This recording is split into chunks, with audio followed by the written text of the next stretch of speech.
When a voltage measuring device, कोई voltage measuring device यानी कि वोल्टेज मेजर करेगा, is connected to a AC main, AC main से connect किया। The meter shows the steady input voltage of 220 volt. अच्छा भाई, कोई एक हमने एसी मेन से हमने एक वोल्ट मीटर कनेक्ट किया, वोल्टेज मेजरिंग डिवाइस, और ये बता रहा है 220 वोल्ट है भाई। दिस मीन्स, इसका मतलब क्या हुआ, ये 220 वोल्ट है, इसका मतलब क्या हुआ, ये जो वोल्टेज है जो V0 साइन ओमेगा टी है, V as a function of time इस तरह से साइनोसाइडली वेरी कर रहा है, तो इसका RMS वैल्यू ही तो होता है हमारा, जो हमारा वोल्टेज मेजरिंग डिवाइस है जो AC को मेजर कर रहा है। अगर ये DC वोल्ट मीटर होगा तो ये तो जीरो रीडिंग दिखाता रह जाएगा। AC को मेजर कर रहा है और 220 वोल्ट दे रहा है, इसका मतलब ये AC वोल्ट मीटर था और ये इसका RMS वैल्यू बताएगा। इट मीन्स जो 220 वोल्ट है वो हमारा RMS वैल्यू है, जो इसके पीक वैल्यू का 1/√2 टाइम्स होगा, क्योंकि साइनोसाइडल के लिए पीक वैल्यू /√2 ही होता है RMS वैल्यू। तो इस तरह से ये RMS वैल्यू है। तो this means 220 volt means the input voltage can not be AC but A DC voltage. नहीं भैया, ये बोलना ठीक नहीं है। Maximum input voltage is 220 volt, तो मैक्सिमम इनपुट वोल्टेज 220 थोड़ी है, मैक्सिमम इनपुट वोल्टेज तो 220√2 हो जाएगा। 220√2 मीन्स 311 होगा, तो ये भी नहीं है भाई। The meter reads V but V² mean and is calibrated to read √V² mean. The meter reads not V नहीं रीड करता, ये वोल्टेज नहीं रीड करता, मीन्स इंस्टेंटेनियस वोल्टेज नहीं रीड करता, बट ये V² का average and is calibrated to read √V²। तो यही तो बात है भाई, यही तो ठीक बात है इसके बारे में। मीटर क्या रीड करता है, तो भैया जो इंस्टेंटेनियस वोल्टेज होगा उसका स्क्वायर, उसका मीन और इसका रूट, यही तो root mean square RMS value होता है। तो रूट मीन स्क्वायर वैल्यू तो यही है, square the voltage, take the mean and then take square root is the value of RMS voltage. तो यही तो वो मेज़र करता है। तो meter reads not V means जो इंस्टेंटेनियस है वो नहीं, वो V नहीं मेजर करता, वो क्या मेजर करता है कि V जो है उसको स्क्वायर करो, यानी जो इंस्टेंटेनियस वोल्टेज है उसको स्क्वायर करो, उसका मीन लो और ये रूट लगाओ। यही तो होता था भाई, रूट लगाते थे और V² का मीन कैसे निकालते थे, ऐसे निकालते थे। किसी भी टाइम इंटरवल में निकालेंगे, इंटीग्रेट करेंगे, डिवाइडेड बाई टाइम इंटरवल करेंगे तो मिलेगा हमें mean of square of voltage and root लगाया, तो रूट मीन स्क्वायर वोल्टेज। तो यही तो ये मेजर करता है भाई, रूट मीन स्क्वायर वोल्टेज। बिल्कुल ठीक बात है भाई, RMS वैल्यू ही तो मेजर करता है। हीटिंग इफेक्ट पे बेस्ड होता है ये AC meter, AC voltmeter. तो AC वोल्ट मीटर जो हमारा हीटिंग इफेक्ट के मेजरमेंट पे बेस्ड होता है, वो RMS वैल्यू रीड करता है। ठीक है। The pointer of the meter is stuck by some mechanical defect. तो ये बात नहीं है कि मैकेनिकल डिफेक्ट से हमारा पॉइंटर रुक गया कहीं, इसलिए RMS वैल्यू बताता है। बिल्कुल ठीक बात है। तो ये हमारा थर्ड पॉइंट, इसका थर्ड ऑप्शन होगा। चलो आगे बढ़ते हैं, नेक्स्ट पे चलते हैं भाई। नेक्स्ट चला जाए, देखो भाई, अच्छा इसका देखो एक्सप्लेनेशन था। The voltmeter connected to AC main is calibrated में डिजाइन किया जाता है to read root mean square value और virtual value of AC voltage. Virtual भी बोलते हैं, इफेक्टिव भी बोलते हैं। Effective value, virtual value, RMS value सब एक ही बात है। चलो नेक्स्ट क्वेश्चन आ गया, देखो। तो नेक्स्ट ये है डाउट का क्वेश्चन, इसको ज़रा देखा जाए। तो when the frequency of an AC voltage applied to a series LRC circuit is gradually increased, frequency को ग्रेजुअली इंक्रीज किए from a low value, the impedance of the circuit उसका क्या होगा। तो हम लोगों ने फ्रीक्वेंसी को इंक्रीज किया है। फ्रीक्वेंसी को इंक्रीज किया या ओमेगा को इंक्रीज किया, एक ही बात है। फ्रीक्वेंसी को इंक्रीज किया मीन्स ओमेगा को इंक्रीज किया, ओमेगा को इंक्रीज किया मीन्स XL होता तो ओमेगा L इंक्रीज होता, और XC होता तो वो डिक्रीज होता। कोई बात नहीं। अब फिलहाल आपको impedance of the circuit monotonically increasing या फर्स्ट इंक्रीज देन डिक्रीज, तो Z की बात हो रही है, इम्पिडेंस की बात हो रही है। और इम्पिडेंस आपको पता है क्या होता है भाई, तो अंडर रूट रेजिस्टेंस का square plus XL minus XC या एक्सी माइनस एक्सएल का स्क्वायर होता है। ये होता है भाई इम्पीडेंस। तो अगर ओमेगा वैल्यू बढ़ाओगे तो याद होगा ग्राफ, ये वाला ग्राफ तो सबको याद होना ही चाहिए भाई। ये होता था एक्ससी, एक्ससी ऐसे चलता था भाई, एक्सएल ऐसा होता था, ये होता था एक्सएल, और ये रहता था रेसिस्टेंस, कांस्टेंट होता था। रेसिस्टेंस तो भाई हमारा फिक्स रहेगा, चाहे ओमेगा का वैल्यू कुछ भी हो जाए, इस तरह से। और इम्पीडेंस की बात करें हम लोग तो रेजोनेंट एंगुलर फ्रीक्वेंसी पे ये तो नेट रिएक्टेंस 0 हो जाता है और ये जेड बन जाता है मिनिमम।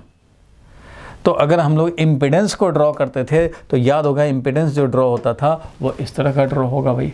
इम्पीडेंस का वैल्यू इस तरह से डिक्रीज होकर मिनिमम आर बनता था, उसका फिर इंक्रीज होता था। क्यों? क्योंकि जब रेजोनेंस होगा यानी एक्सी इक्वल टू एक्सएल हो जाएगा omega equal to omega naught पे, तो उस कंडीशन में ये 0 होगा और ऐसे कंडीशन में हमारा बन जाएगा z is equal to Z minimum. z is equal to Z minimum is equal to R, और ये होगा कब भाई? तो रेजोनेंस में कब? जब एक्सी इक्वल टू एक्सएल होता है तब। दूसरे वैल्यू पे जब एक्सी इक्वल टू एक्सएल ना हो यानी ये 0 ना हो तो कुछ तो होगा, कुछ होगा तो ऐड होगा, मतलब बढ़ेगा। चाहे इसका ये एक्सी ज़्यादा हो या एक्स से ज़्यादा हो, कोई भी हो, डिफरेंस जब आएगा तो ये इम्पीडेंस का वैल्यू ज़्यादा होगा और इधर भी ज़्यादा होगा। जब हमारा ये बिल्कुल रेजोनेंस कंडीशन होगा उस कंडीशन में ये आर होगा, R is the minimum value. इसलिए इम्पीडेंस का तो ऐसा ग्राफ होता है, याद होगा। यानी कि if we increase omega from very low value to higher value, question में दिया था when the frequency of the AC voltage applied to the series LRC circuit is gradually increase from a low value से gradually increase कर रहे हों, then the impedance of the circuit first decreases becomes minimum and then increases। तो first decreases then increases. तो ये वाला हम लोग लेंगे मोनोटोनिकली डिक्रीजिंग। मोनोटोनिकली मतलब लगातार गिरता जा रहा है, लगातार डिक्रीज हो रहा है, और ये मोनोटोनिकली इंक्रीजिंग मीन्स इंक्रीज ही होता जा रहा है। तो ना ये होगा ना ये होगा, फर्स्ट इंक्रीजेस देन डिक्रीजेस नहीं होगा। यही हमारा अगर आई नॉट ओमेगा कर्व होता, आई नॉट ओमेगा कर्व होता, रेजोनेंस कर्व होता, तो ये इस तरह का रेजोनेंस कर्व होता था, तो इसमें बोलते कि फर्स्ट इंक्रीजेस देन डिक्रीजेस। लेकिन ये नहीं पूछा है तुम्हें, तो इम्पीडेंस पूछा है भैया, तो इम्पीडेंस का तो ये ग्राफ है। तो first decreases and then increases, ऐसा हमें देना पड़ेगा। ठीक है भैया, आगे बढ़ते हैं, नेक्स्ट क्वेश्चन पे चलते हैं। अच्छा, ये आई ओमेगा कर्व है, इसके एक्सप्लेनेशन में दिया from the graph we conclude that the increase with the increase in frequency current increases attains maximum value and then decreases. It implies that the impedance first decreases and then becomes minimum for maximum value of the current and then decreases. मतलब जब maximum current होता है उस समय decrease होकर के minimum value पे आता है। इम्पीडेंस हमारा ऐसे चलता है, ऐसे चलता है, मतलब ये 0 मत सोच लेना, ये है मिनिमम वैल्यू, इसके बाद हमारा ये इंक्रीज होता है। तो इम्पीडेंस का ऐसा ग्राफ, जब हमारा करंट मैक्सिमम हो गया यानी रेजोनेंस कंडीशन में जब करंट मैक्सिमम होगा उस समय हमारा Z मिनिमम होगा। चलो भाई, ये सब बात तो आप समझते हैं, आगे बढ़ेंगे हम लोग, नेक्स्ट पे चलेंगे। देखो भाई, एक क्वेश्चन है, the turn ratio of a transformer is 1:2। Turn ratio जो है ट्रांसफार्मर का वो 1:2 है।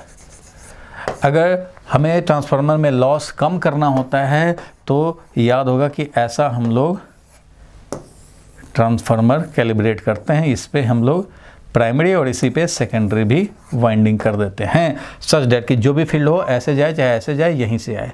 मीन्स सारा प्राइमरी का जो फील्ड होगा वो सेकेंडरी से लिंक्ड होगा। तो ये करते हैं, ठीक है भाई।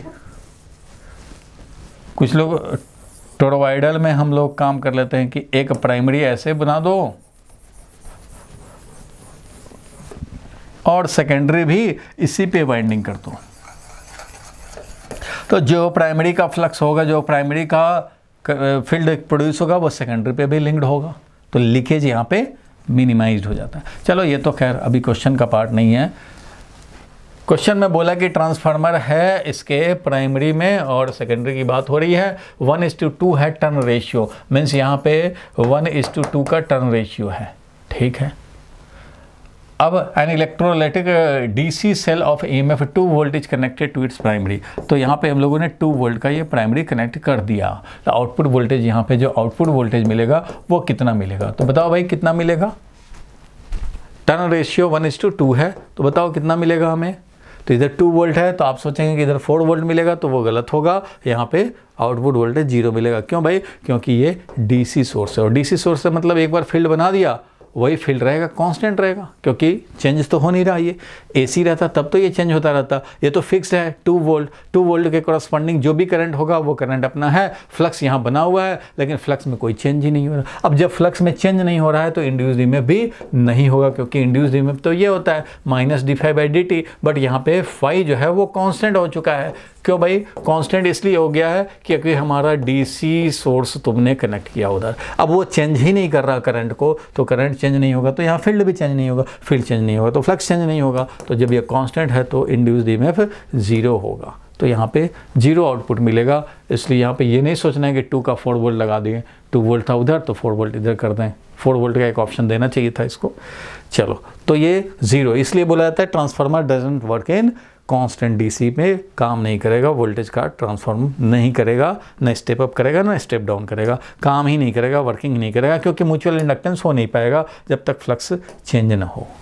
ठीक है भाई, आगे बढ़ते हैं हम लोग। ये नेक्स्ट क्वेश्चन आ गया, ये इलेक्ट्रोस्टैटिक्स का किसी का डाउट है, चलो भाई क्वेश्चन को देखा जाए, समझा जाए, और थोड़ा बड़ा कर दे, समझो जरा इस क्वेश्चन को क्या कह रहा है। Figure shows 2 negative charge Q2 and Q3 fixed along y-axis. y-axis है, यहाँ पे हमने Q2 और Q3 फिक्स किया है along y-axis। ठीक है भाई, यहाँ तक दिख रहा है Q2 है, यहाँ पे ये Q2 है और ये है Q3, और ये y-axis है, y-axis पे हमने फिक्स कर दिया है Q2 and Q3। ठीक है भाई, exert a net electric force in the negative x direction on a charge Q1 fixed along x-axis। Q1 fixed along x-axis, Q1 जो कि x-axis पे फिक्स किए हैं, x-axis पे Q1 जो फिक्स किए हैं, इधर मान लो x-axis पे हमने कोई Q1 फिक्स किया, तो इस पे ये फोर्स किधर लगा रहा है भाई, तो निगेटिव डायरेक्शन में लगा रहा है। क्वेश्चन कह रहा है along negative x direction on the fixed charge Q1 along x-axis. If a positive charge Q is added at x0 in the figure 2, उसको ऐड कर दिया, then अच्छा ये Q1 यहाँ है, Q1 भैया यहाँ है Q1। फर्स्ट वाला डायग्राम अलग कर दिया जाए तो कन्फ्यूजन नहीं तो हो जाता है। फर्स्ट वाला डायग्राम इधर है, फर्स्ट डायग्राम में यही कहा गया कि Q1 है और इस पे ये जो फोर्स लगा रहा है ये दोनों चार्ज वो नेगेटिव डायरेक्शन में, तो वो तो लगाएगा ही भाई। ये Q2 है, ये इसको ऐसे रिपेल करेगा, ये Q1 है, इसको ये जो Q3 है इसको ऐसे रिपेल करेगा। इन दोनों का जो नेट आएगा वो नेट तो हमारा इस डायरेक्शन में आएगा, तो इस डायरेक्शन में नेट फोर्स लगेगा ऐसे। ठीक है, इन दोनों ने लगाया अपना अपना फोर्स और वो इस तरह से लगा।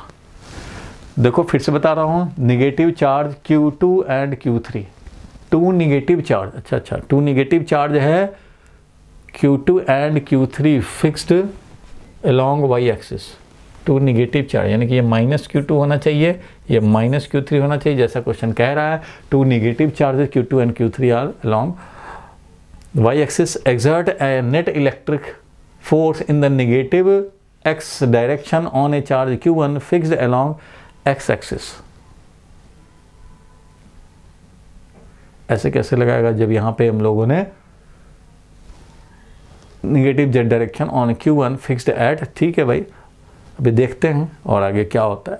If positive charge Q is added at x0, अब पॉजिटिव चार्ज को हम लोगों ने एज सोन इन फिगर हमने ऐड कर दिया, then the force on Q1, force on Q1 क्या होगा, फोर्स ऑन Q1 क्या होगा, ये कह रहा है। तो पहले जो बताया है कि ये दोनों निगेटिव चार्ज हैं और निगेटिव डायरेक्शन में फोर्स लगा रहे हैं, तो इसका मतलब ये रिपेल करेगा, तो इसका मतलब ये Q1 निगेटिव है। क्वेश्चन में कहा कि 2 निगेटिव चार्ज रखे हैं Q2 और Q3। ठीक है भैया, -Q2 रखा, -Q3 रखा, और ये जो एक्स एक्सिस पे रखा हुआ है ये एक चार्ज, तो इस पे ये निगेटिव डायरेक्शन में exert force in the negative x direction on A charge Q1 fixed along x axis, तो फिक्स्ड है एक्स एक्सिस पे, तो ये डायग्राम में तो भैया एक्स एक्सिस पे यही फिक्स्ड दिखाया है चार्ज। इस पे कह रहा है कि नेट फोर्स इस डायरेक्शन में है। नेट फोर्स इस डायरेक्शन तभी होगा जब ये रिपेल करेगा, ये रिपेल करेगा तभी नेट फोर्स इस डायरेक्शन में हो सकता है भाई। तो ये जब रिपेल करेगा ये भी रिपेल करेगा, इसका मतलब इसको भी तो निगेटिव होना पड़ेगा, तो इसका मतलब ये Q1 निगेटिव चार्ज है, Q1 इसका मतलब निगेटिव चार्ज है, ठीक है भाई। तो ये निगेटिव चार्ज है। अब सेकंड डायग्राम में कह रहा है क्या भाई कि if a positive charge Q is added at x0, यहाँ पे कोई पॉजिटिव चार्ज रख दे, ये तो हमारा निगेटिव चार्ज होना चाहिए, यहाँ पे Q1 लेस देन 0 यानी निगेटिव चार्ज होना चाहिए, और ये वाला निगेटिव चार्ज है ही -Q2, ये वाला है ही -Q3, लेकिन ये इस पे निगेटिव चार्ज होने से ऐसे फोर्स लगाया। अब यहाँ पे Q चार्ज डाल रहे हैं तो ये इस निगेटिव चार्ज को अट्रैक्ट करेगा, ये वाला जो कैपिटल Q है ये इसको इस निगेटिव चार्ज को अट्रैक्ट करेगा, तो ये राइटवर्ड फोर्स लगाएगा, ठीक है भाई। If a positive charge Q is added at x0 the force on Q1, तो फोर्स ऑन Q1 का क्या होगा, shall increase along the positive x axis, shall decrease along the positive x axis, shall point along the negative x direction, shall increase but the direction changes because of the intersection of Q and Q2 and Q3, Q with Q2 and Q3 because of intersection of capital Q। क्या कहना चाह रहा है, question में clarity नहीं बन रहा। ये पहले वाले के हिसाब से ये इसको रिपेल कर रहा है, इसका मतलब निगेटिव था, ठीक है भैया, निगेटिव था उधर, अब पॉजिटिव रख दिए तो ये इधर, तो इससे क्या होगा भाई, तो if a positive charge is added then the force on Q1 shall increase along a positive x axis। तो अभी के हिसाब से तो यही ज़्यादा सुटेबल है कि पॉजिटिव x डायरेक्शन में जो फोर्स ये निगेटिव है बट इस डायरेक्शन का फोर्स इंक्रीज होगा, तो cell increase along positive x direction, cell decrease along positive x direction, तो cell increase along positive x direction, cell point along the negative X axis, तो point along negative, ये जो इसके चलते जो फोर्स लगेगा इस पे तो नेगेटिव डायरेक्शन में तो होगा नहीं। Shall increase but direction changes, तो ऐसा कुछ है नहीं कि इंक्रीज बट डायरेक्शन चेंजेज, और because of intersection of Q capital Q with Q small Q2 and Q3, इसका इसके साथ इंटरसेक्शन का कोई मतलब नहीं है, तो सेंस क्लियर नहीं है, तो सिर्फ इसका सेंस क्लियर नहीं है। ये तो भाई ठीक है कि एक्स डायरेक्शन पॉजिटिव डायरेक्शन में फोर्स को ये इंक्रीज करेगा क्योंकि ये पॉजिटिव चार्ज है, ये दोनों नेगेटिव चार्ज जब इसको नेगेटिव एक्स डायरेक्शन में फोर्स लगा रहे थे, इसका मतलब ये भी रिपेल किया और ये भी रिपेल किया, वो तभी हो करेगा जब ये नेगेटिव है, और जब ये नेगेटिव है तो यहाँ पे पॉजिटिव चार्ज रखने से ये इसको अट्रैक्ट किया, इसलिए पॉजिटिव डायरेक्शन में फोर्स को इंक्रीज कराएगा। तो ये हो जाएगा जो भी दिया हुआ है, आंसर तो किसी ने भेजा नहीं तो कोई बात नहीं है, तो इसमें यही मोस्ट सूटेबल है। पॉजिटिव डायरेक्शन में फोर्स को ये बढ़ा रहा है, ये जो रख रहे हैं वो पॉजिटिव डायरेक्शन में फोर्स को बढ़ा रहा है, तो पॉजिटिव डायरेक्शन में फोर्स बढ़ेगा, इसका मतलब इफेक्टिव इधर होगा तो वो डिक्रीज होगा, और इफेक्टिव इधर होता तो वो इंक्रीज होता। तो फिलहाल ये इन दोनों का इधर था, ये इसने इस डायरेक्शन के फोर्स को बढ़ाया, इसका मतलब ओवरऑल ये डिक्रीज होगा या डायरेक्शन रिवर्स होगा। अगर ये 5 था ये 7 लग जाए तो इसका मतलब इस डायरेक्शन को कर देगा, इट मीन्स इस डायरेक्शन वाले को इंक्रीज कराएगा, निगेटिव वाले फोर्स को डिक्रीज कराया मतलब इस डायरेक्शन में इंक्रीज कराया। ठीक है भाई, आगे बढ़ते हैं हम लोग, नेक्स्ट पे चलते हैं। चलो देखो भाई, एक और क्वेश्चन आ गया, ये जरा देखो,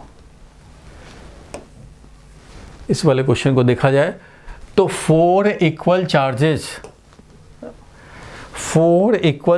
क्वेश्चन कह रहा है 4 इक्वल चार्जेस स्मॉल q, अच्छा भाई 4 इक्वल चार्जेस q, ठीक है, are place at the 4 corner ABCD of a square of length a, ठीक है भैया। The magnitude of the force on the charge at B will be, B पे जो charge है उस पे फोर्स का मैग्नीट्यूड क्या होगा, इस पे फोर्स का मैग्नीट्यूड क्या होगा, इस पे निकालना है, तो निकाल लिया जाए भाई। इसमें तो कोई परेशानी वाली बात नहीं होनी चाहिए। ये भी वही चार्ज है, ये भी वही चार्ज है, सेम चार्ज है, इसलिए सब इसको रिपेल करेंगे। ये वाला इधर रिपेल करेगा। मान लो F0 जिसका वैल्यू कितना हो जाएगा भाई, तो Q into Q, Q square upon 4πε0 separation square means a square. ये भी उसको उतना ही F0 से ही रिपेल करेगा, ठीक है भाई। और ये वाला क्या करेगा, ये वाला इस डायरेक्शन में रिपेल करेगा। ये FD जो है हमारा वो इस डायरेक्शन में रिपेल करेगा। FD का वैल्यू कितना होगा वो अलग होगा, क्योंकि ये तो F0 same separation same charge, ये भी F0 ये भी F0, ये रिपेल किया F0 ये रिपेल किया F0, ये दोनों तो ठीक है इतना। लेकिन इसका जो फोर्स होगा वो कितना होगा भाई, तो Q स्क्वायर अपॉन 4πε0, ये सेपरेशन स्क्वायर, ये A, तो ये कितना √2 इंटू A, ठीक है भैया। तो √2A, तो √2A का स्क्वायर करोगे, इसका मतलब ये वाला से हाफ हो जाएगा, F0/2 हो जाएगा। तो ये हो जाएगा इधर F0/2, ठीक है भाई। तो नेट फोर्स निकालना था, नेट फोर्स निकालना था तो निकाल लो भाई। तो नेट फोर्स क्या हो जाएगा इस चार्ज पे, तो वेरी सिंपल, F0 का इधर का कंपोनेंट ले लो, क्योंकि ये दोनों सेम वैल्यू के फोर्स हैं, इसलिए ये रिजल्टेंट तो इधर ही बनाएंगे जिधर हमारा ये FD है, ये जिधर है उधर ही इसका इन दोनों का रिजल्टेंट होगा, क्योंकि इन दोनों रिजल्टेंट का जो इस डायरेक्शन में कंपोनेंट होगा वो एडअप होंगे और इधर वाला कंपोनेंट इसके इधर वाले कंपोनेंट से कैंसिल हो जाएंगे, इसलिए इधर वाले को देखने की ज़रूरत नहीं है। F0 और ये 45 डिग्री एंगल है भैया, तो F0 cos 45, F0 cos 45, तो F0 हो जाएगा हमारा F0 cos 45 इधर वाले का, और F0 cos 45 इसका भी, और प्लस ये वाला कितना है FD, तो FD है F0/2, तो F0/2 डाल दोगे। इस तरह से क्या मिल गया, तो F0/√2, F0/√2, F0/√2, F0/√2, 2F0/√2 और प्लस F0/2, इट मीन्स ये हो गया √2 और plus F0/2, it means F0 को अगर हम लोग कॉमन ले लें तो √2 + 1/2, √2 + 1/2 ऐसा करना पड़ेगा। और F0 का वैल्यू क्या था, तो वो था Q square upon 4πε0 A square, और ये क्या हो गया भाई, तो √2 + 1/2, तो √2 अगर एलसीएम लेंगे, अगर √2 एलसीएम लें, ये 2 एलसीएम ले लें अगर, तो ये हो जाएगा तुम्हारा 2√2 + 1, ऐसा बन जाएगा 2√2 + 1। वैसे अब देखेंगे इसमें कि कौन सा ऑप्शन मैच करता है, तो ये √2 + 1/2 हो जाएगा, ये नहीं होगा। ये वाला 1 + 2√2, 1 + 2√2 डिवाइडेड बाई 2 × 4πε0 A स्क्वायर, ये वाला आंसर मैच कर रहा है। देख लो भाई, Q square upon 4πε0 A square तो है, और ये हो गया 1 + 2√2 डिवाइडेड बाई 2, 1 + 2√2 डिवाइडेड बाई 2, तो ये वाला ऑप्शन करेक्ट ऑप्शन हो जाएगा। तो सिंपल सी बात थी, इसमें कोई परेशानी वाली बात नहीं है। ये अगर निगेटिव होता तो इधर होता, तो इससे दोनों के रिजल्टेंट से सब्ट्रैक्ट करते, लेकिन ये भी पॉजिटिव है, इसलिए इसने भी रिपेल किया, उसी डायरेक्शन में रिपेल किया जिस डायरेक्शन में इन दोनों का रिजल्टेंट है, इसलिए इन दोनों का रिजल्टेंट जिधर है उधर ही ये भी फोर्स लगाया, तो वो डायरेक्ट ऐड हो जाएगा, क्योंकि इसका कंपोनेंट इस डायरेक्शन में आएगा और उसी में ये ऐड हो जाने हैं F0/2।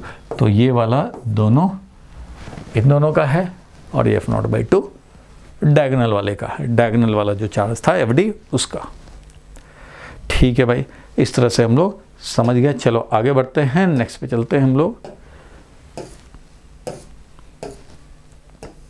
चलो एक क्वेश्चन है, थोड़ा फ़ोटो जो है ना कुछ लोग खींचते नहीं हैं ठीक से, फ़ोटो वैसे ही लैपटॉप से ले लिया और दे दिया, तो ये इस तरह से गड़बड़ सरबर हुआ होता है, तो फ़ोटो क्लियर नहीं भेजेंगे तो परेशानी है भाई।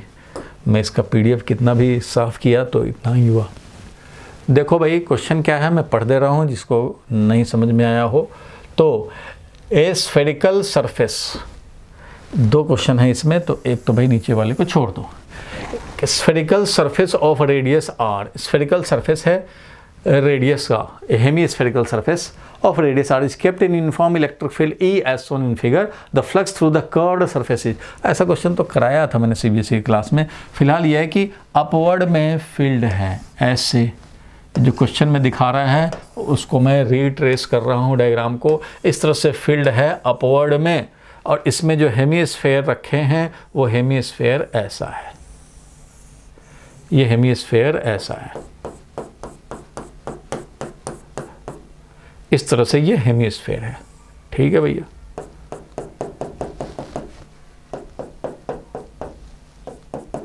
इस तरह से हेमिस्फीयर है। फ्लक्स बताने हैं तो फ्लक्स कितना होगा, तो मैंने बताया था इसको, तो दो मेथड से बताया था कि अगर इस पूरे कर्व सरफेस का अगर इफेक्टिव एरिया देखें तो ये इफेक्टिव एरिया हो जाएगा इस डायरेक्शन में।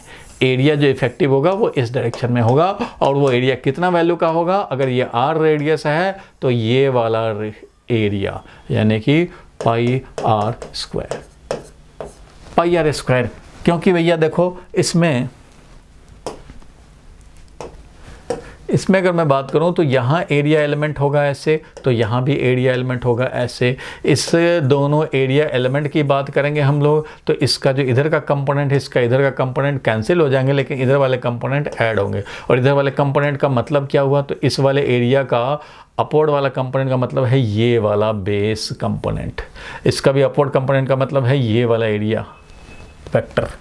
तो ये वाला एरिया जो हॉरिजॉन्टल एरिया कंपोनेंट है उन सबको मिलाएंगे तो हमें ये वाला एरिया मिलेगा, ये सर्कुलर एरिया मिलेगा।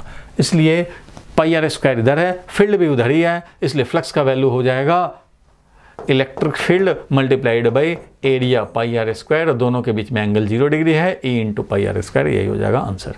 E into pi r square बस, E into pi r square बस, 2 पाई r स्क्वायर नहीं। ये मत सोचना कि कर्व सरफेस का एरिया ले लें भैया, उस सब का वेक्टर सम लेंगे एरिया का तो हमें ये एरिया मिलेगा, और ये एरिया का मतलब है पाई r स्क्वायर एरिया, ये मिलेगा। अच्छा भाई, ये तो मेथड 1 है, आप चाहो तो इसको मेथड 2 से भी कैलकुलेट कर सकते हो। मेथड 2 क्या कहता है भाई, तो जब भी इस तरह का हो, कन्फ्यूज़न अगर कहीं बने तो तुम क्या करो, एक डिस्क लाओ r रेडियस का, इसको कवर कर दो तो ये बन जाएगा क्लोज सरफेस। क्लोजिंग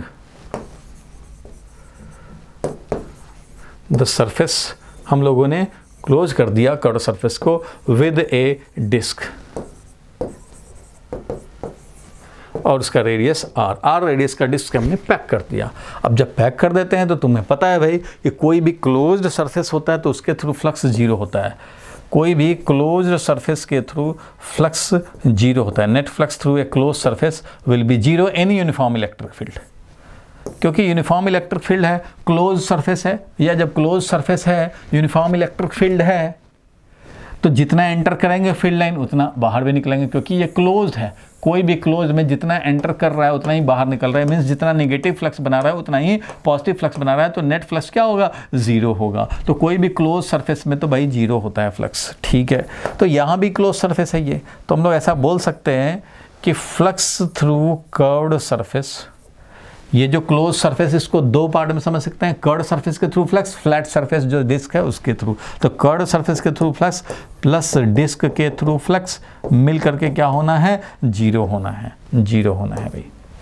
तो कर्व्ड सरफेस के थ्रू फ्लक्स क्या होगा भाई, तो कर्व्ड सरफेस के थ्रू फ्लक्स होगा minus of flux through the disc, क्योंकि दोनों का सम होना है 0, इसलिए कर्व्ड सरफेस के थ्रू क्या होगा, तो minus of flux through the disc, तो minus of flux through the disc minus of flux का वैल्यू क्या होगा, तो एरिया, फ्लक्स डिस्क के थ्रू निकाल रहे हैं तो एरिया है पाई r स्क्वायर। डिस्क का एरिया अगर देखेंगे तो ये है डिस्क का एरिया वेक्टर कितना भाई, तो पाई r स्क्वायर इधर है, डिस्क का एरिया वेक्टर तो यही समझा जाएगा, और इलेक्ट्रिक फील्ड है अपवर्ड में, इसलिए डिस्क का पाई r स्क्वायर, इलेक्ट्रिक फील्ड का वैल्यू E, और दोनों के बीच में एंगल क्या है भाई, तो cos 180 डिग्री, क्योंकि एरिया वेक्टर डिस्क का इधर है, हमें तो खाली डिस्क के थ्रू निकालने हैं, डिस्क के थ्रू निकाला और इधर है इलेक्ट्रिक फील्ड, इसलिए ये क्या मिल जाएगा हमें भाई, तो E into pi r square cos 180 degree, -1 cos 180 degree होता है, तो ये -1 और ये माइनस कैंसिल होगा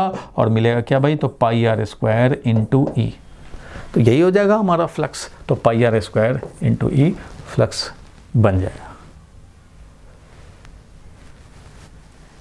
ठीक है भाई, क्लियर है यहाँ तक। तो इन दोनों में से कोई भी मेथड आप कर सकते हो, ज़्यादा बेटर ये है टाइम सेविंग मेथड।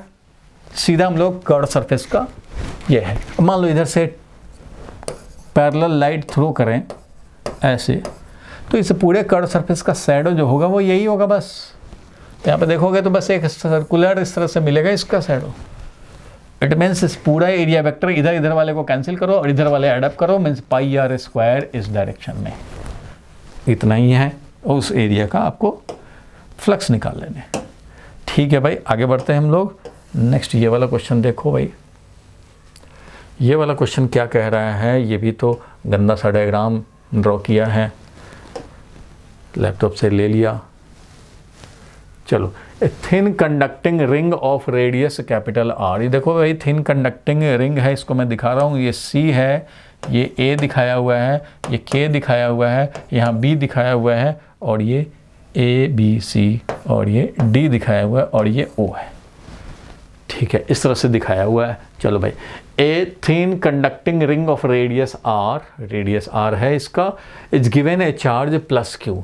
अच्छा भाई, थिन कंडक्टिंग रिंग है जिसका कि रेडियस आर दिया हुआ है, और इस पे चार्ज कितना दिया भाई, इस पे क्यू चार्ज दिया हुआ है। Q is the charge.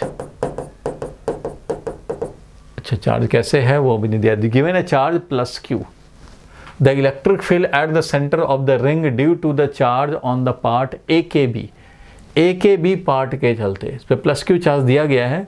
The electric field at the centre of the ring पे electric field due to charge on part A के बी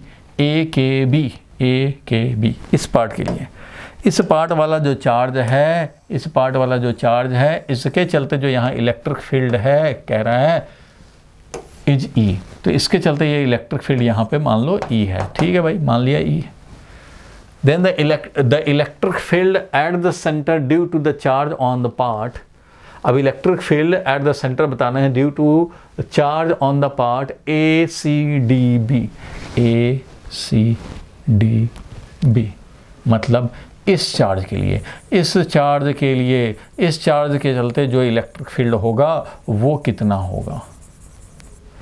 तो भैया ये टोटल पे तो चार्ज तुम्हारा क्यू था, टोटल पे चार्ज क्यू स्प्रे किया गया था। क्वेश्चन में दिया है कि टोटल चार्ज प्लस क्यू हमने स्प्रे कर दिया। अब कह रहा है कि इतना पार्ट जो है उसके चलते यहाँ पे फील्ड ई है, तो इधर वाले क्या होगा फील्ड।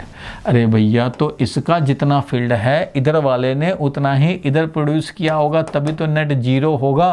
क्योंकि जब यूनिफॉर्मली चार्ज रिंग है तो सेंटर पे तो इलेक्ट्रिक फील्ड जीरो होना है। ये तो फैक्ट है, सिमेट्रिकल फैक्ट।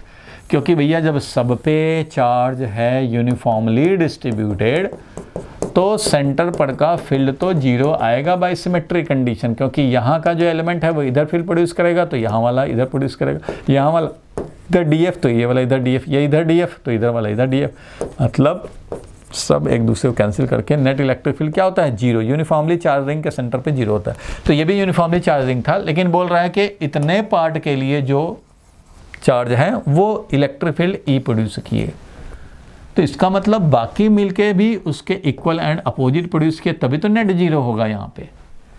इसलिए अगर हमने ये वाला जो चार्ज जो कि पॉजिटिव चार्ज है तो ये वाला ज़रूर इस डायरेक्शन में प्रोड्यूस किया है, तो ये बाकी होंगे वो इस डायरेक्शन में प्रोड्यूस करेंगे। मीन्स ये के है ना, बीच में था के, इसलिए बोलेंगे ओ से के की तरफ।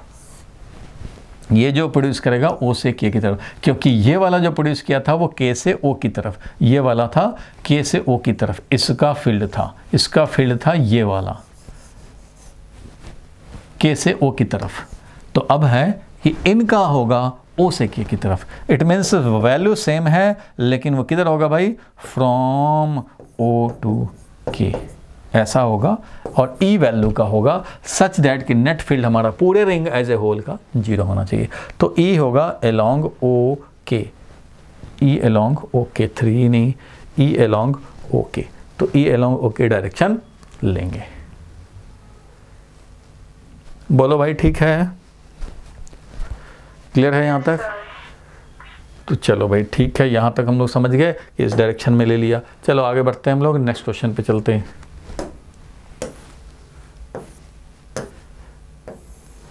एक और क्वेश्चन है, देखो इसको भी ट्राई किया जाए।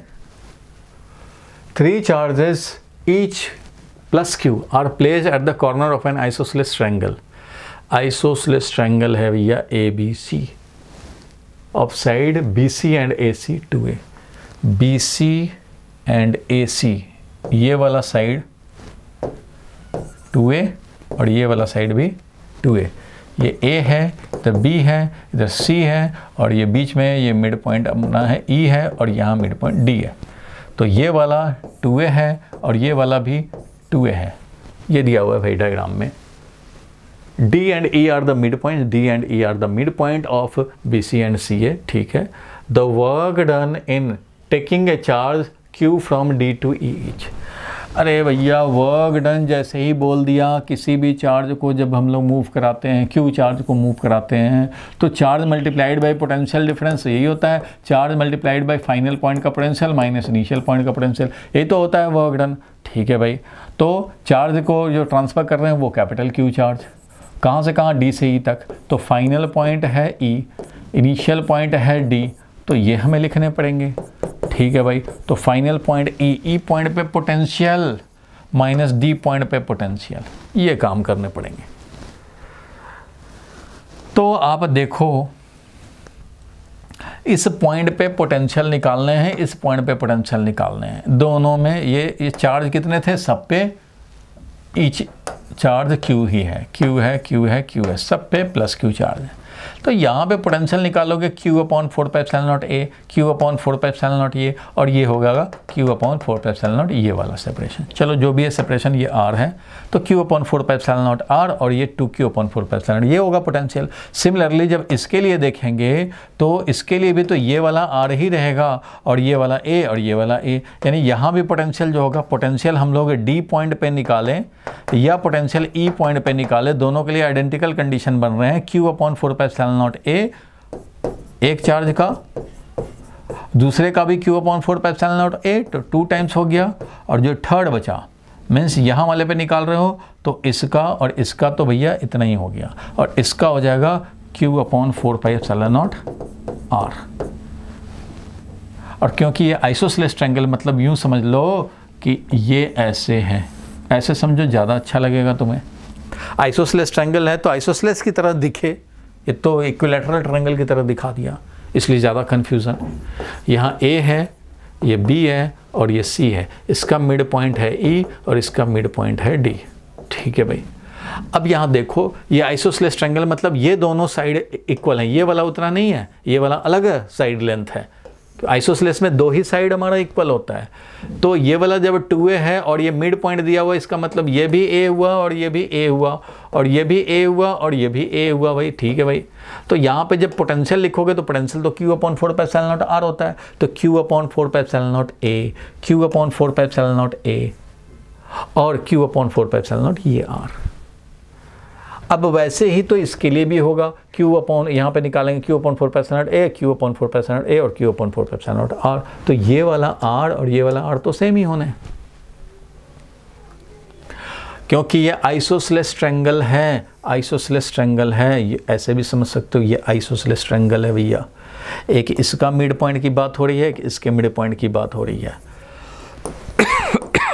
तो यहाँ पे इन दोनों का तो चलो वही होगा जो यहाँ पे इन दोनों का होगा, लेकिन यहाँ पे इसके लिए जब निकालेंगे तो ये R यूज करेंगे, यहाँ पे इसके लिए जब निकालेंगे तो ये R यूज करेंगे। ये दोनों R भी तो बाई सिमेट्री सेम ही रहेगा, सेम वैल्यू का है।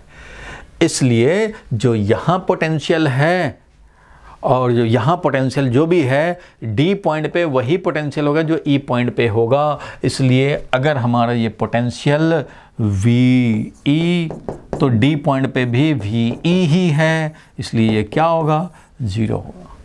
तो वर्क डन विल बी 0, क्योंकि भैया जिस पॉइंट से ले जा रहे हो और जिस पॉइंट पे ले जा रहे हो, दोनों पॉइंट का पोटेंशियल तो सेम ही है। D से E ले जा रहे हो और D और E का पोटेंशियल सेम ही है। तो ये आपको कैलकुलेट करने की ज़रूरत नहीं है, ये बस सोचने की ज़रूरत है कि यहाँ पे और यहाँ पे सेम होगा कि नहीं। तो इसका जो है वैसा ही इसका और इसका यहाँ पे होगा, इसका जो यहाँ होगा वही इसका यहाँ होगा, क्योंकि इससे सेपरेशन इसका वही R है और इससे सेपरेशन इसका यही R, सेम R है। इसलिए overall potential will remain same at D and E point, और इसलिए हमारा वर्क डन हो जाएगा 0। फाइनल पॉइंट और इनिशियल पॉइंट का पोटेंशियल सेम आया, इसलिए। बोलो भाई, क्लियर है? चलो आगे बढ़ते हैं हम लोग, नेक्स्ट पे चलते हैं भाई, देखा जाए नेक्स्ट पे चलते हैं। अच्छा, इसको ज़रा देखा जाए भाई, भाई डायग्राम कोशिश किया गया है, क्योंकि ये बहुत बेकार सा इमेज था, फ़ोटो खींचा हुआ, फिर भी इसको an electric dipole कॉन्साइड on Z axis, electric dipole को कॉन्साइड कराए हैं जेड एक्सिस पे, and it's mid point is on origin of the coordinate system. The electric field at N axial point at a distance z from the origin is Ez, and electric field at an equatorial point at distance y from the origin is Ey, then z is equal to y very greater than a, so Ez upon Ey is equal to Ez upon Ey is equal to, ये तो बड़ा simple है भाई, 2 हो जाएगा। आपने question को समझा नहीं, इसका मतलब 3 डायमेंशनली आपने सोचा नहीं, इसका तो आंसर डायरेक्ट 2 आ जाएगा। कैसे? देखो, इसके कॉरस्पॉन्डिंग विजन आपका क्लियर रहना चाहिए। एक्स एक्सिस लिया, वाई एक्सिस लिया और ये जेड एक्सिस लिया, ठीक है। तो क्वेश्चन क्या कह रहा है भाई? क्वेश्चन कह रहा है कि जो डाइपोल है, an electric dipole कॉन्साइड on Z axis, Z axis पे कॉन्साइड कर रहा है इलेक्ट्रिक डाइपोल, तो ये है इलेक्ट्रिक डाइपोल, समझो कॉन्साइड कर रहा है जेड एक्सिस पे, जेड एक्सिस से कॉन्साइड कर रहा है, और इसका सेंटर जो है वो ऑरिजिन पे है। ये है इलेक्ट्रिक डाइपोल, मतलब ये समझ लो -q चार्ज है और ये समझ लो +q चार्ज है, इस तरह से। तो ये बन गया इलेक्ट्रिक डाइपोल, इस तरह का है, ठीक है भाई। और क्या बोला जा रहा है? तो ये कॉन्साइड इस तरह से किया, and it's mid point is on origin, mid point जो है इसका वो ऑरिजिन पे है, mid point is origin of the coordinate system, ठीक है। The electric field eight axial point at a distance z from the origin is Ez, axial point पे, axial point तो यही होगा भाई, जेड एक्सिस के अलॉन्ग है तो इसका एक्सियल पॉइंट जेड एक्सिस, तो यहां बोल रहा है कि जेड कोऑर्डिनेट जहां पे मीन्स इससे z डिस्टेंस पे,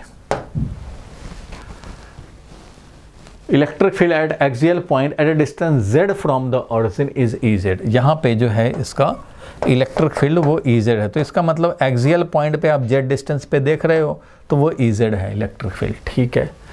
and electric field at an equatorial point at distance y from the origin, अब इसके इक्वेटोरियल पे डिस्टेंस y, तो इक्वेटोरियल पे ये डिस्टेंस y जो कि इक्वेटोरियल है इसका, क्योंकि इसके लाइन के परपेंडिकुलर प्लेन है, ये एक्स वाई प्लेन जो है वो डाइपोल के परपेंडिकुलर प्लेन में है, तो ये इक्वेटोरियल पे ये y डिस्टेंस पे यहाँ पे जो इलेक्ट्रिक फील्ड है उसको बोल रहा है Ey, equatorial point at distance y from the origin is Ey, यहाँ पे इलेक्ट्रिक फील्ड जो कि ये y डिस्टेंस पे है वो Ey है, ठीक है। और ये कह रहा है कि z is equal to y, means जितना डिस्टेंस z है उतना ही डिस्टेंस y है, मीन्स जितना एक्सियल पॉइंट पे आप देख रहे हो उतने ही सेपरेशन पे इक्वेटोरियल पॉइंट पे देख रहे हो। z is equal to y and is very greater than a, very greater than a मतलब डाइपोल के लेंथ से बहुत बड़ा है, ये कहने का सेंस है, वेरी ग्रेटर देन a। तो Ez और Ey का रेशियो क्या होगा? तो Ez तो एक्सियल पॉइंट पे है, तुम्हें पता है कि एक्सियल पॉइंट पे जो इलेक्ट्रिक फील्ड होता है वो double of electric field on equatorial होता है सेम सेपरेशन पे, और डायरेक्शन में भी अपोजिट होता है। तो ये कह रहा है मैग्नीट्यूड ऑफ Ez, तो यही तो Ez है जो एक्सियल पे है, magnitude of Ez will be 2 times magnitude of equatorial वाला जो कि Ey है। इसलिए हम लोग बोल सकते हैं Ez का मॉड अपॉन Ey का मॉड का जो रेशियो होगा वो कितना होगा? Ez अपॉन Ey कितना होगा? तो वो होगा 2। डबल होता है, एक्सियल पे डबल होता है, इसलिए एक्सियल अपॉन इक्वेटोरियल जो है वो डबल है, इसलिए सीधा 2 हम लोग टिक मार दिए। अगर इसमें ऑप्शन में एक ऑप्शन देता -2 तो फिर ये -2 पे डालते, मतलब यह मैग्नीट्यूड है इसलिए 2 है, और अगर ये ऐसे लिखता कि Ez अपॉन Ey तो -2 होता, क्योंकि ये मॉड लिख दिया है तो सिर्फ हमें वैल्यू से मतलब है तो 2 हो गया। अगर ये इलेक्ट्रिक फील्ड होता तो उस कंडीशन में -2 अपोजिट के लिए, तो इसलिए यहाँ पे मैग्नीट्यूड का रेशियो चाहिए था तो वो हमारा 2 आएगा, तो रेशियो तो 2 है। बोलो ठीक है भाई, एक्सियल इक्वेटोरियल सब लोग जानते ही हैं, बस ये इस तरह से लैंग्वेज लिखा है कि आपको पहले विजुलाइज करना पड़ेगा कि सिचुएशन क्या दिया है। अदरवाइज क्वेश्चन कुछ है ही नहीं। पूछ रहा है कि एक्सियल पे और इक्वेटोरियल पर का रेशियो क्या होगा, सेम सेपरेशन। तो अगर हम लोग एक्सियल पे देखेंगे एक्स डिस्टेंस पे और इक्वेटोरियल पे देखेंगे एक्स डिस्टेंस पे, तो एक्सियल पे होता था 2px डिवाइडेड बाई 4πε0 r3, ऐसा होता था 2p अपॉन 4πε0 r3, इतना ही होता था। 2p अपॉन ऐसे वेक्टर फॉर्म ये होता था 2πε0 r3, 2p अपॉन 4πε0 r3। और इक्वेटोरियल पे जो होता था, इक्वेटोरियल पे वो होता था माइनस ऑफ p, तो वैल्यू लेंगे तो ओनली p हो जाएगा अपॉन 4πε0 r3। तो ये क्या हो जाएगा, बाकी सब कैंसिल होगा और ये सिर्फ मैग्नीट्यूड की बात हो रही है तो 2 है, क्योंकि ये तो हम लोग को पता ही है भाई कि ये एक्सियल पे 2p अपॉन 4πε0 r3 और इक्वेटोरियल पे माइनस p अपॉन 4πε0 r3, दोनों का जब मैग्नीट्यूड लिखेंगे तो वैल्यू आएगा 2। तो ये एक्सप्रेशन याद है तब भी कर सकते हैं, और आपको रिजल्ट याद है ये वाला तब भी आप डायरेक्टली कर सकते हैं, लेकिन विजन क्लियर होना चाहिए कि ये क्वेश्चन कह क्या रहा है, इसमें डाइपोल किधर अलाइंड है और कहाँ पूछ रहा है। जैसे z एक्सिस पे आया हम लोग समझ गए भाई, या x एक्सिस पे आता समझ गए कि ये इक्वेटोरियल की बात कर रहा है, और z एक्सिस पे लिया मीन्स एक्सियल की बात कर रहा है। दोनों सेपरेशन सेम कर ही दिया है, ठीक है। तो 2 आंसर इसका कर लेंगे। आगे बढ़ते हैं।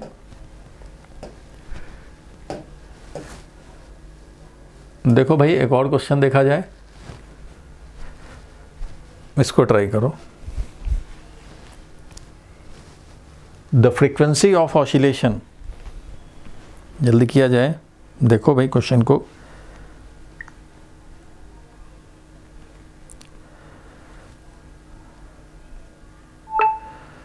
द फ्रीक्वेंसी ऑफ ऑसिलेशन देखो,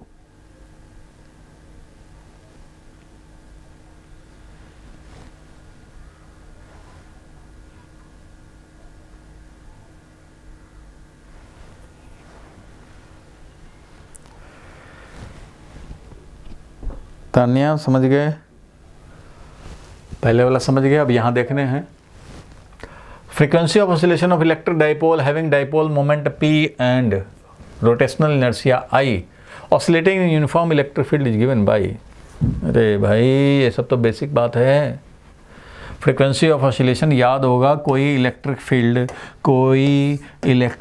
फील्ड इसमें हम लोग रखेंगे डाइपोल, तो डाइपोल रखोगे ऐसे तो ये ऑसिलेशन करता है। मान लो प्लस क्यू चार्ज है तो minus Q charge stable equilibrium में नहीं है अभी। स्टेबल इक्विलिब्रियम का मतलब क्या होता है, P is directly in the direction of electric field, theta is equal to 0 वाला होता है स्टेबल इक्विलिब्रियम। और जब स्टेबल इक्विलिब्रियम में नहीं होता है, थोड़ा डिफ्लेक्ट कर दी, क्योंकि स्टेबल इक्विलिब्रियम वाला ये कन्फिग्रेशन, इससे थोड़ा डिफ्लेक्ट कर दिया, मान लो थीटा एंगल पे अभी है, तो इस पर जो फोर्स लगेगा उसके चलते लगेगा टॉर्क। इस पे जो फोर्स लगेगा ऐसे, इस पे फोर्स लगेगा ऐसे, और ये इसको घुमा देगा ऐसे, ये ऐसे। तो इस तरह से जब ये ड्यू टू इनर्शिया आगे बढ़ेगा तो ये ऐसे ऐसे क्या करेगा, ऑसिलेट करेगा। आपको बताया तो है, ये डिराइव भी किया है रेगुलर क्लास में। ऐसे ऐसे ये ऑसिलेट करेगा, थोड़े टाइम बाद यहाँ आएगा, यहाँ के बाद ये ऐसे जाएगा, ऐसे आएगा, ऐसे आएगा, इस तरह से ये ऑसिलेट करेगा, क्योंकि इस पे जो टॉर्क लगता है सबको मालूम है कि भैया P क्रॉस E होता है। ऐसा ही मैग्नेट होता है, मैग्नेटिक फील्ड में उसमें भी ऐसा होता है। यहाँ पे P क्रॉस E होता है, उधर M क्रॉस B होता है। तो ये जो टॉर्क लगता है इसको अगर हम लोग वेक्टर फॉर्म में ना लिखें तो लिखना पड़ेगा minus PE sine theta. P sine theta होगा ना, PE sine theta, minus sine restoring nature दिखाने के लिए लिखना पड़ता है, टू शो रिस्टोरिंग नेचर, क्योंकि भैया ये रिस्टोर कराना ही चाहता है। ये जो टॉर्क इस पे लगता है, फील्ड जो टॉर्क लगाता है, अगर थीटा क्लॉकवाइज एंटी क्लॉकवाइज हुआ है तो ये क्लॉकवाइज घुमाना चाहेगा, क्लॉकवाइज हुआ है तो एंटी क्लॉकवाइज मीन्स रिस्टोर करना चाहेगा। पॉजिटिव हुआ थीटा तो ये निगेटिव रिएक्शन, निगेटिव हुआ थीटा तो ये पॉजिटिव रिएक्शन। इस तरह से माइनस PE साइन थीटा ये होता है। और इसका सीधा सा है भाई, सब लोग तो जानते ही हैं कि ये टाइम पीरियड जो होता था, याद होगा 2π√I/P होता था। तो इसमें कुछ करना है ही नहीं, फ्रीक्वेंसी निकालना है। इट मीन्स 1 टाइम पीरियड था तो 1/2π लिखोगे और √PE/I करोगे। आंसर तो भाई यहीं से आप डायरेक्ट चाहो तो टिक लगा सकते हो, क्योंकि टाइम पीरियड तो ये होता है, टाइम पीरियड तो मालूम है ये। और इसी का टाइम पीरियड एनालॉगी में जो होता था वो 2π√I/MB भी होता था, मैग्नेटिक मोमेंट अगर बार मैग्नेट का है और मैग्नेटिक फील्ड में कर रहा है तो फ्रीक्वेंसी तुम्हें पूछा गया था और फ्रीक्वेंसी पूछा जा रहा है द फ्रीक्वेंसी ऑफ ऑसिलेशन। तो फ्रीक्वेंसी ऑफ ऑसिलेशन क्या हो जाएगा 1/2 pi under root PE upon I, 1/2 pi under root PE upon I. काम खत्म हो गया। लेकिन ये याद है तो ठीक है, नहीं याद है तो आप डिराइव करना चाहोगे तो ये है, अगर हम लोग वेरी स्मॉल थीटा लें, फॉर वेरी स्मॉल थीटा, ऐसा हम लोगों ने डिराइव पहले किया भी है भाई, तो उस कंडीशन में टॉर्क हो जाएगा -PE थीटा, क्योंकि sine theta will be theta, क्योंकि वेरी स्मॉल थीटा के लिए साइन थीटा होता है थीटा। ये मैथमेटिकल फैक्ट है, सब लोग जानते हैं, मैंने भी इसको बताया था पहले। ठीक है भाई, तो टॉर्क हमारा ये है। अब जब टॉर्क ये है तो SHM का कंडीशन क्या होता था भाई? तो SHM पढ़ा होगा कि एक्सेलरेशन x डिस्प्लेसमेंट पे क्या होना चाहिए, तो -ω² s होना चाहिए, x होना चाहिए। किसके लिए? लीनियर SHM के लिए। ये 11th क्लास में पढ़ा होगा, लीनियर SHM के लिए। एंगुलर SHM के लिए अल्फा निकालते हैं, a के बदले में अल्फा, एट थीटा ओरिएंटेशन नहीं, थीटा डिस्प्लेसमेंट के लिए यहाँ पे हम लोग x डिस्प्लेसमेंट, तो यहाँ थीटा डिस्प्लेसमेंट एंगुलर, तो अल्फा निकालेंगे थीटा एंगुलर डिस्प्लेसमेंट पे, वो होना चाहिए माइनस कांस्टेंट टाइम्स जो x है उसके बदले में थीटा, क्योंकि एंगुलर SHM करेगा, ये लीनियर SHM नहीं करेगा। Spring mass system linear SHM, उसमें ये वाला चेक करते हैं, और ये एंगुलर SHM कर रहा है, इसलिए ये। तो मैं टॉर्क निकाल लिया हूँ भाई, तो अब अल्फा निकालेंगे तो अल्फा होता है torque divided by moment of inertia. Torque का वैल्यू था -PE theta divided by moment of inertia, ये है अल्फा। तो देखा तुमने भाई कि अल्फा जो आया है थीटा ओरिएंटेशन पे, वो माइनस कांस्टेंट टाइम्स थीटा आया, यही है, माइनस कांस्टेंट टाइम्स थीटा आया। और जैसे ही ये माइनस कांस्टेंट टाइम्स थीटा आया तो क्या समझेंगे भाई? तो समझेंगे कि ये एंगुलर SHM है। इट मीन्स डाइपोल हमारा क्या कर रहा है भाई? तो वो एंगुलर SHM कर रहा है। अब जब एंगुलर SHM कर रहा है तो तुम्हें तो पता है भाई कि हमारा इसको कंपेयर करेंगे किससे भाई? तो alpha is equal to -ω² theta से कंपेयर करोगे। थीटा है यहाँ, अल्फा है यहाँ, तो ω² है हमारा PE बाई आई, तो ओमेगा का वैल्यू हो जाएगा PE अपॉन आई का अंडर रूट। कंपेयर किया तो ω² हुआ ये PE बाई आई, तो ओमेगा का value under root PE by I. और जब omega under root PE by I हो गया तो टाइम पीरियड कितना होगा? तो टाइम पीरियड होता है 2 pi by omega. Time period कितना होता है भाई? तो टाइम पीरियड होता है 2 पाई बाई ओमेगा। तो 2 पाई बाई ओमेगा, ओमेगा का वैल्यू रख दिया under root PE by I. Time period का वैल्यू हो गया 2 पाई और बाई ओमेगा, ओमेगा का मतलब है under root PE upon I. तो होगा क्या? तो अंडर रूट आई ऊपर चला जाएगा और ये अंडर रूट PE नीचे रह जाएगा। तो ये मिल गया तुम्हें टाइम पीरियड का formula, 2 pi root over I upon PE, 2 pi root over I upon MB। ये सब तो रेडीमेड फॉर्मूला लोग याद रखते हैं भाई, ये तो किसी भी समरी पॉइंट में कहीं भी किसी भी बुक में मिलेगा ये तो रिजल्ट डायरेक्ट याद है तो ठीक है भैया, टाइम पीरियड पता है तो फ्रीक्वेंसी मिल जाएगा, नहीं पता है तो आप ये डिराइव कर सकते हैं। क्लियर है? आगे बढ़े हैं, बोलो भाई तान्या। तो ये वाला ऑप्शन टिक कर देंगे और हम लोग आगे बढ़ेंगे। आप लोग डाउट भेजो, कल भी हम लोग डाउट एक डिस्कस करेंगे, डाउट क्लास रखेंगे। और इतने सैम्पल पेपर जो भेजा है उसको भी आप ट्राई करें, उसमें से डाउट निकालें। चलो आगे बढ़ते हैं, इसमें देखते हैं। एक क्वेश्चन है, figure shows the part of an infinite plane sheet of charge. एक प्लेन शीट ऑफ चार्ज है भाई, तो ये है plane sheet of charge, diagram में दिखाया है। Which of the following graph correctly shows the behaviour of electric field intensity as we move from point O to A। तो क्वेश्चन को ध्यान से समझने की जरूरत है। O पॉइंट यहाँ है, O पॉइंट तो यहाँ है, A पॉइंट यहाँ है, और ये क्या है भाई? तो ये एक इनफाइनाइट शीट का पार्ट है। Figure shows the part of an infinite plane sheet, मतलब ये जो शीट होगा ना, ये और बहुत बड़ा हुआ होगा, और बहुत बड़ा शीट हुआ होगा, इसका कुछ पार्ट है ये। Very large infinite plane of sheet का ये पार्ट है। ठीक है भाई, very large infinite sheet of plate का ये पार्ट है। तो अब हम लोग आगे की बात करेंगे।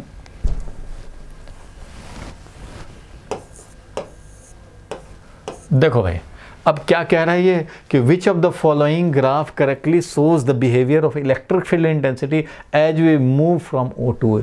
ओ से ए की तरफ जाएंगे तो बिहेवियर ऑफ इलेक्ट्रिक फील्ड क्या होगा।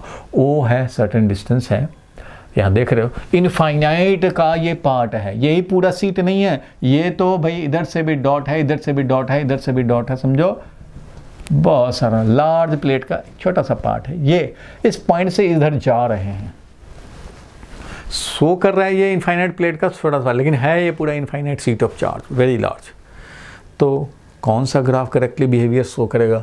तो तुम्हें पता है भाई कि जब भी इनफाइनाइट लार्ज सीट होता है तो इसके चलते जो इलेक्ट्रिक फील्ड होता था, याद होगा गॉस लॉ से हम लोगों ने निकाला था भाई, electric field is sigma upon 2 epsilon naught. ये होता है सिग्मा अपॉन 2 एप्सिलॉन नॉट, ये इलेक्ट्रिक फील्ड होता है भाई due to large sheet of charge. याद होगा सबको, सीट ऑफ चार्ज है तो सिग्मा अपॉन 2 एप्सिलॉन नॉट ये आता था।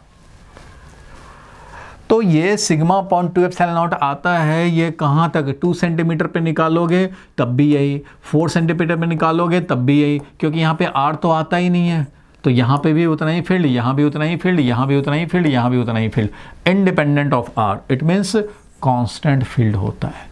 लेकिन ये किसके लिए निकाल रहे हैं, ड्यू टू इनफाइनाइट सीट के लिए निकाल रहे हैं, और जब तक ड्यू टू इनफाइनाइट सीट निकालोगे कांस्टेंट फील्ड पाओगे।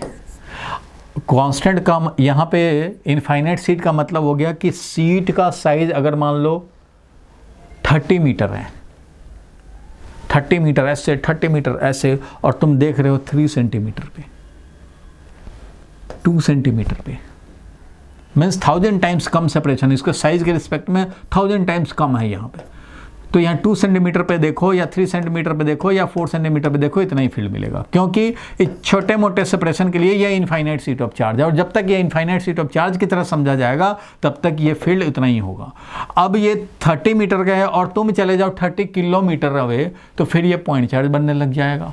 तो फिर उस कंडीशन में ये charge divided by 4 pi epsilon naught R square बनने लग जाएगा, क्योंकि वेरी लार्ज डिस्टेंस पे चले जाएंगे तो ये पॉइंट चार्ज बन जाएगा, वेरी क्लोज रहेंगे तो ये इनफाइनाइट सीट है। तो जब तक ये इनफाइनाइट सीट ऑफ चार्ज है तब तक ये कांस्टेंट है सिग्मा पर। इसका मतलब कि एग्जैक्ट अगर मैं इसका इलेक्ट्रिक फील्ड को अगर दिखाना चाहूँ तो मैं ऐसे दिखा सकता हूँ, इसका इलेक्ट्रिक फील्ड यहाँ पे सेपरेशन के साथ अगर दिखाना चाहें इलेक्ट्रिक फील्ड, तो इलेक्ट्रिक फील्ड में दिखाऊंगा कि भैया इसका साइज़ तो बहुत बड़ा था, तो इसका साइज़ मान लो 30 मीटर का साइज़ है, तो भैया 2 सेंटीमीटर 3 सेंटीमीटर पे तो उतना ही फील्ड होगा, sigma upon 2 epsilon not, sigma upon 2 epsilon not, sigma upon 2 epsilon not, इतना ही रहेगा, इतना ही रहेगा, इतना ही रहेगा।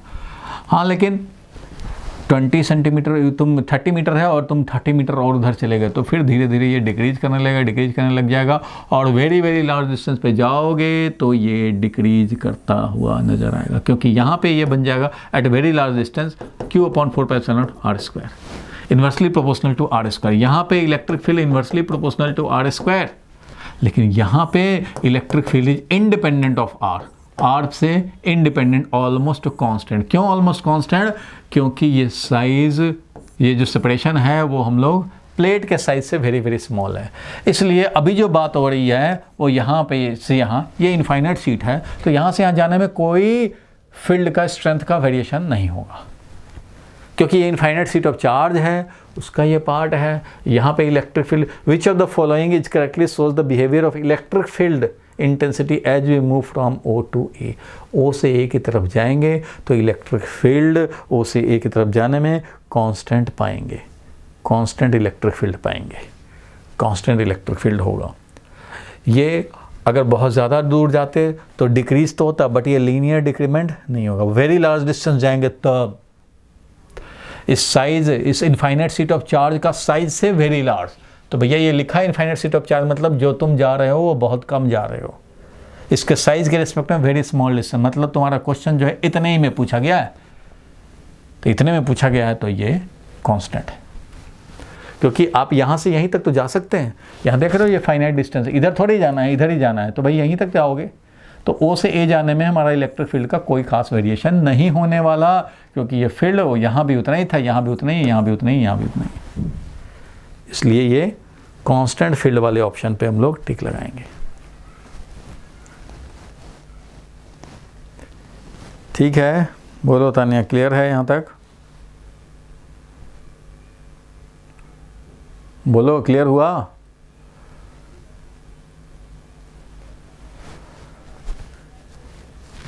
बोलो भाई।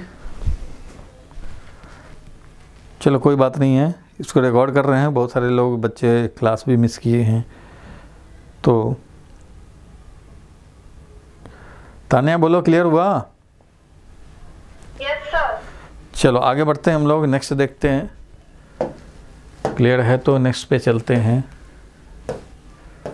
अच्छा, एक ये क्वेश्चन है, देखो इस पे भी ट्राई किया जाए। Consider the system of 3 charges Q/3, Q/3 - 2 Q/3 place at A, B, C।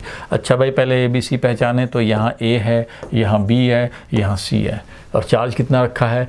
A पे Q/3, तो यहाँ पे Q/3, B पे भी Q/3, तो यहाँ भी रख दिया Q/3, C पे रख दिया -2 Q/3, तो यहाँ पे लिख दिया -2 Q/3। ठीक है भाई। Placed at A, B, C respectively as shown in the figure. Take O as the center. O है यहाँ पे center of the circle of radius R. ठीक है। And angle CAB is 60 degree. तो चलो भाई, ये एंगल 60 डिग्री दिख रहा है। The electric field at point O is, O point पे electric field at point O। तो O पे इलेक्ट्रिक फील्ड कॉमन सेंस से देखो कि ये जितना प्रोड्यूस करेगा ये भी उतना ही प्रोड्यूस करेगा, क्योंकि जस्ट अपोजिट है। देखो इसका डायमीटर बना हुआ है, इसके जस्ट अपोजिट में रखा हुआ Q/3 से जितना फील्ड प्रोड्यूस करेगा ये भी Q/3 से उतना ही, तो ये एक दूसरे को कैंसिल कर देंगे, बचेगा बस ये। और ये कितना फील्ड प्रोड्यूस करेगा यहाँ पे भाई? तो ये फील्ड प्रोड्यूस करेगा चार्ज 2Q/3 अपॉन 4πε0, और ये R, कैपिटल R है, तो ये यानी कि 2Q डिवाइडेड बाई ये हो गया 12, 2Q/4 12 πε0 R²। ये है 2 से कैंसिल करेंगे तो Q डिवाइडेड बाई 6 πε0 R², ये मिलेगा। तो electric field eight point O is Q/8 πε0 R²। गलत होगा, 6 होता तो ये करेक्ट होता, तो फर्स्ट तो हमारा रॉन्ग हो जाएगा। The magnitude of force between the charges at C and B is Q² upon 54 πε0 R²। The magnitude of force between the charges at C and B। अच्छा, C एंड B, तो C और B पे जो charge है उस पे लगने वाला, C और B के में जो चार्ज है उनमें लगने वाला force. The magnitude of the force between the charges at C and at B, तो C और B के बीच में जो चार्ज लग रहा है वो इतना। तो इसका भाई आपको वैल्यू कैलकुलेट करने पड़ेंगे, तो इसका वैल्यू बताओ। ये तुम्हें ज्योमेट्री थोड़ा सा, इसका वैल्यू भी हम लोग कैलकुलेट कर देते हैं। इसका ज्योमेट्री क्या कहता है कि ये अगर हमारा डायमीटर है तो डायमीटर किसी भी पॉइंट पे सर्कमफेरेंस पे, इतना मैथमेटिक्स पता होना चाहिए कि ये 90 डिग्री बनाता है। मीन्स इस वाले ट्रायंगल में बात करें तो ये 90 डिग्री बनेगा, ये 60 डिग्री है तो ये इसका मतलब 30 डिग्री बनेगा। ठीक है, तो भैया ये दोनों में हमें फोर्स चाहिए, C और B में फोर्स चाहिए, तो C वाला यहाँ है, B वाला यहाँ, फोर्स चाहिए तो C और B वाले में फोर्स हो जाएगा। Q हो गया एक 2Q/3, अट्रैक्टिव फोर्स लगेगा, निगेटिव को लिखने की ज़रूरत नहीं है, अट्रैक्टिव समझ गए। अब वैल्यू लिखना है 2Q/3 इंटू Q/3, अच्छा भाई, अपॉन 4 πε0, और क्या R कितना होगा? तो ये वाला है 2R, ये डायमीटर है 2R, और 2R ये cos 30 डिग्री, क्योंकि 90 डिग्री है तो ये हो गया 2R cos 30 degree. 2R cos 30 base है ये, 2R cos 30 degree. cos 30 degree होता है √3/2, cos 30 डिग्री √3/2, तो √3/2 से 2 कैंसिल हो जाएगा और ये हो गया √3R। अच्छा भाई, तो ये सेपरेशन है √3R, तो √3R का होल स्क्वायर करना पड़ेगा। ये है फोर्स का वैल्यू कैलकुलेट कर लेते हैं। ये कितना आ गया? तो2Q²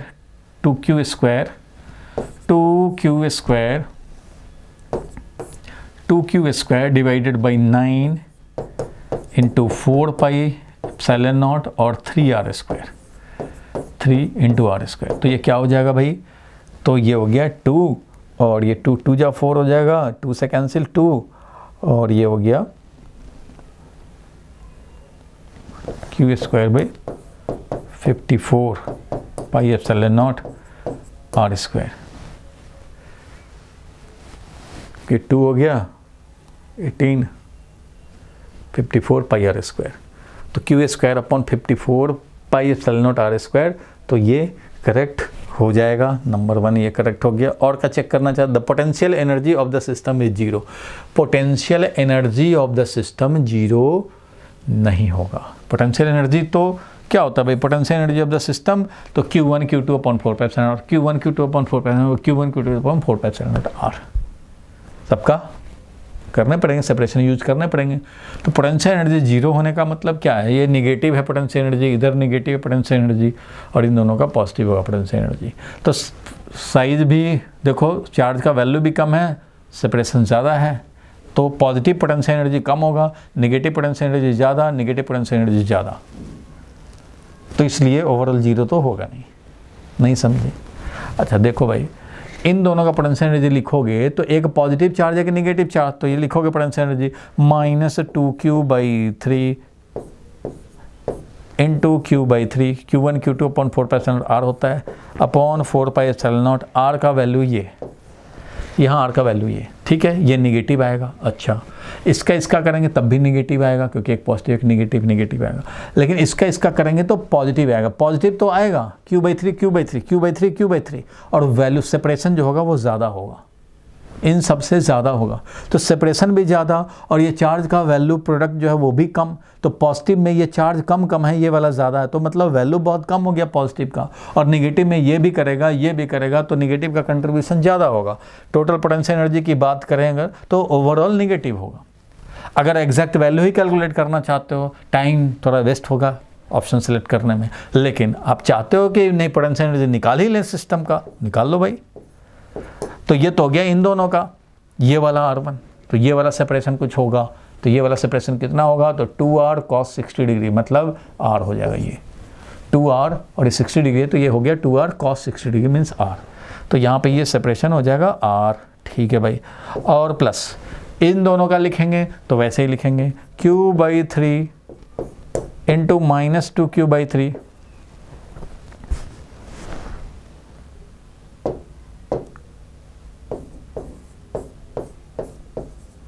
divided by 4 pi epsilon not.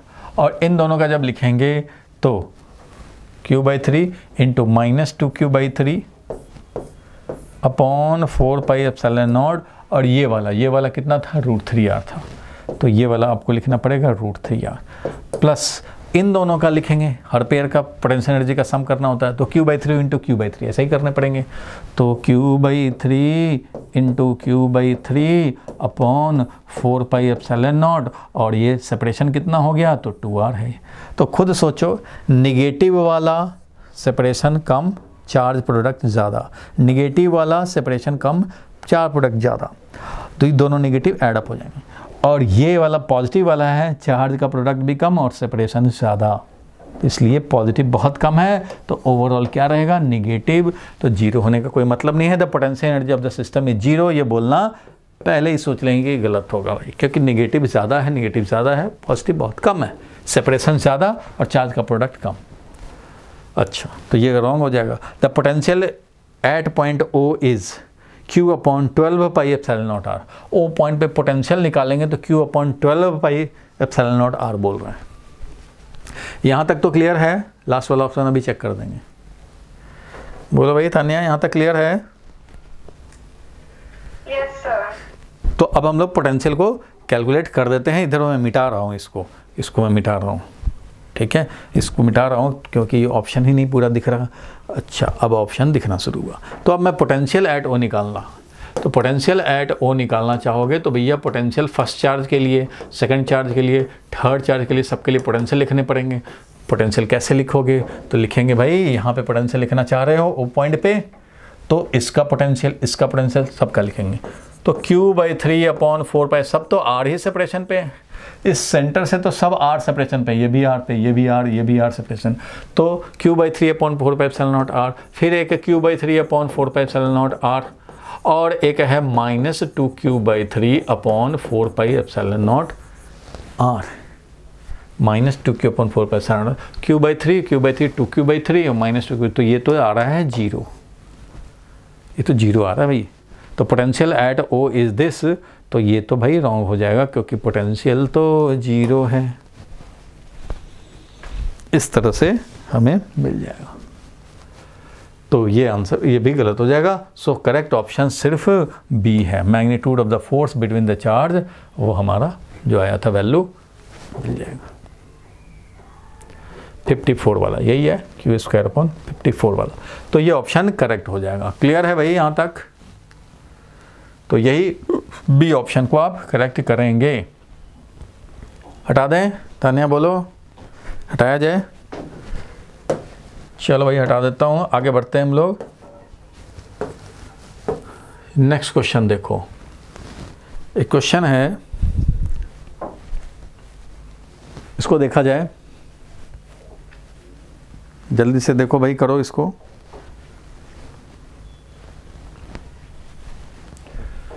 तो देखो, in the following Wheatstone bridge, एक व्हीटस्टोन ब्रिज है, R is equal to S, ये वाला R है, ये वाला S है, और बोला जा रहा है कि R is equal to S, P is greater than Q, यहाँ P है, Q है, और बोला जा रहा है P is greater than Q, then the direction of current between AB, A और B में, ये A है भैया, ये B है, ये C है, और ये D है।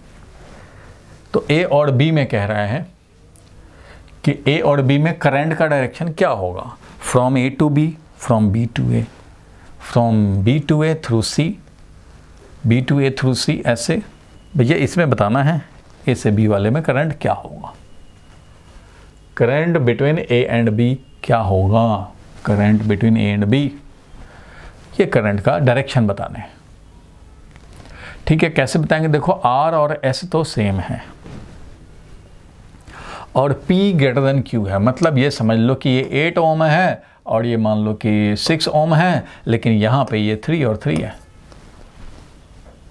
ये दोनों तो ठीक है, बैलेंस वाला कंडीशन, लेकिन इधर वाला तो नहीं है बैलेंस करने वाला।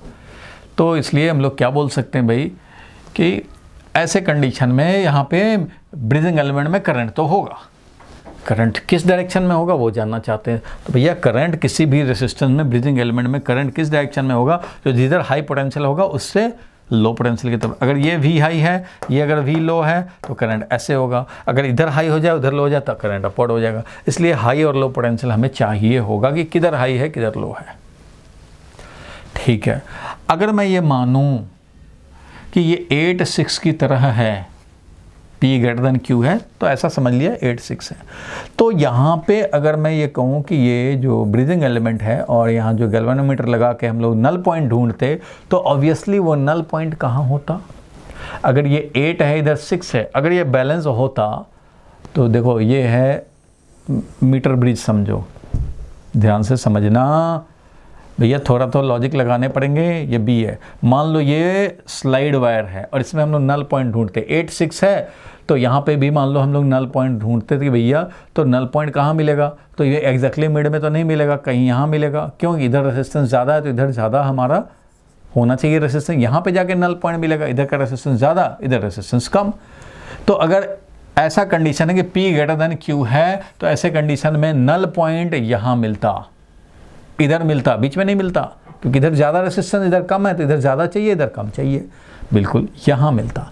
तो यहाँ पे होता तो करंट 0 होता, मीन्स यहाँ टच करोगे तो यहाँ का पोटेंशियल वही है जो यहाँ का पोटेंशियल है, लेकिन आपने यहाँ तो टच नहीं किया, आपने कहाँ किया भाई? तो इक्वल वाला बीच में कर दिया, बीच में कर दिया। इसका मतलब ये हुआ कि अभी के कंडीशन में जब ये बैलेंस होता तो यहाँ का पोटेंशियल वो वाला है जो यहाँ पे है, वो यहाँ वाला पोटेंशियल है, तुमने कनेक्ट कर दिया यहाँ। तो भैया यहाँ पे पोटेंशियल तो देख रहे हो कि ये वाला ड्रॉप, देखो यहाँ पे ज़्यादा रेसिस्टेंस तो ज़्यादा है, ये ज़्यादा ड्रॉप हो तब नल पॉइंट होगा। मतलब ये है कि यहाँ पे ये 40 वोल्ट हो, ये ड्रॉप मान लो, तब ये नल पॉइंट मिल रहा है। तो यहाँ कनेक्ट कर दोगे तो तुम तो 30 पे ही कनेक्ट कर दोगे।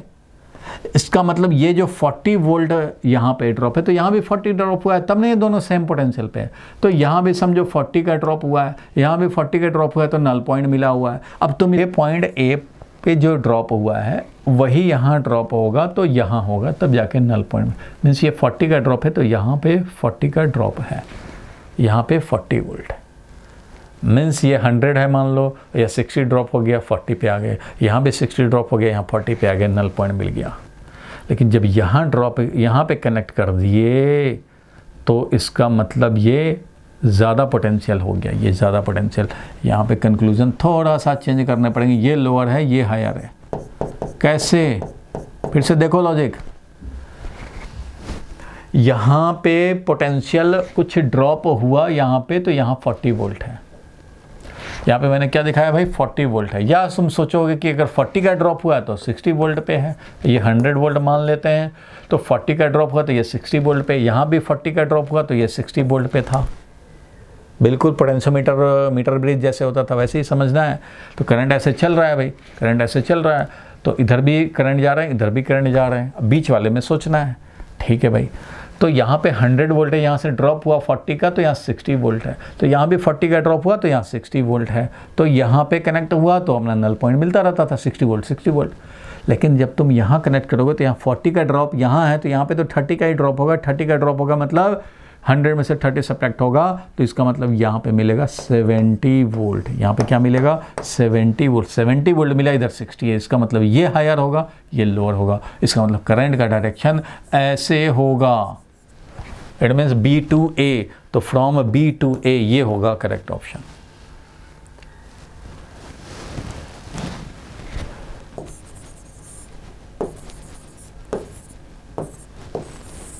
इस तरह से स्लाइड वायर होता था। स्लाइड वायर नल पॉइंट कहाँ मिलता है? जहाँ पे ये वाला और ये वाला बैलेंस रहे, वहीं तो नल पॉइंट मिलता है। तो यहाँ पे ये लार्जर है इससे, इसलिए इधर नल पॉइंट मिला। तो मैं कह रहा था कि ये जो ड्रॉप है, मान लो ये 100 वोल्ट पे है और ये 40 वोल्ट का ड्रॉप हुआ, तो इसका मतलब ये 60 वोल्ट पे है भाई। और इधर भी हमारा ये 60 वोल्ट पे है, मीन्स 40 का ड्रॉप हुआ यहाँ। अब कह रहा है कि भैया तो मैंने तो व्हीटस्टोन ब्रिज जो बनाया, यहाँ का रेजिस्टेंस यहाँ का रेजिस्टेंस सेम है, इसका मतलब कि तुम यहाँ कनेक्ट कर दिए। जब यहाँ कनेक्ट कर दिए तो ये 100 है, 40 ड्रॉप हो गए, तो यहाँ पे तो 70 है, यहाँ पे 80 है, यहाँ पे 90 है, यहाँ 60 है, यहाँ 50 है, यहाँ 40 है, इस तरह से चल रहा है। तुमने अब कनेक्ट यहाँ करते तो नल पॉइंट मिलता, तुम यहाँ कनेक्ट कर दिए तो इसका मतलब ये हायर है ना, B point is at higher potential. 70 volt यहाँ 60 वोल्ट है, और ये A पॉइंट है लोअर पोटेंशियल, इसलिए करंट चलेगा इस तरह से B to A, तो B to A चलेगा, B to A इस तरह से करंट हम लोग चलेगा। तो इस तरह से इसको सॉल्व कर देंगे। चलो भाई आगे बढ़ते हैं, हम लोग नेक्स्ट पे चलते हैं। नेक्स्ट पे चलते हैं। एक क्वेश्चन ये है भाई, इसको भी ज़रा देख लिया जाए, 5 मिनट टाइम बचा है क्लास का। चलो इसको देखते हैं हम लोग। एक क्वेश्चन है, किसी का डाउट पूछा हुआ, अब ऐसा डायग्राम ही लिख लिख के कर दिया है। चलो कोई बात नहीं है, आगे बढ़ते हैं हम लोग, इसमें देखते हैं।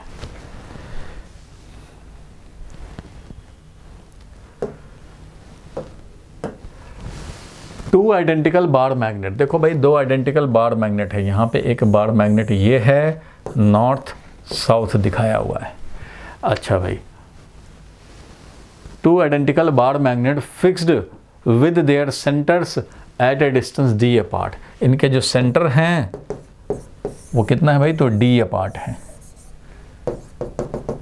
और यहाँ पे भी एक मैग्नेट है इस तरह से, इधर इसका नॉर्थ है, इधर इसका साउथ है, ये लिखा हुआ है।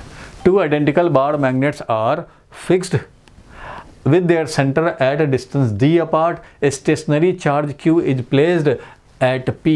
स्टेशनरी चार्ज को प्लेस किए हैं कहाँ पे? P पॉइंट पे।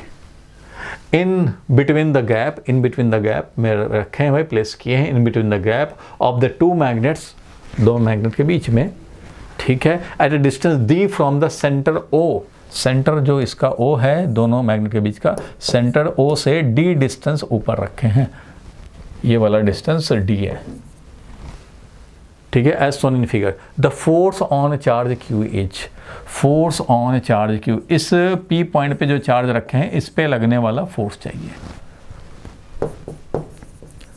तो फोर्स ऑन Q चार्ज क्या होगा?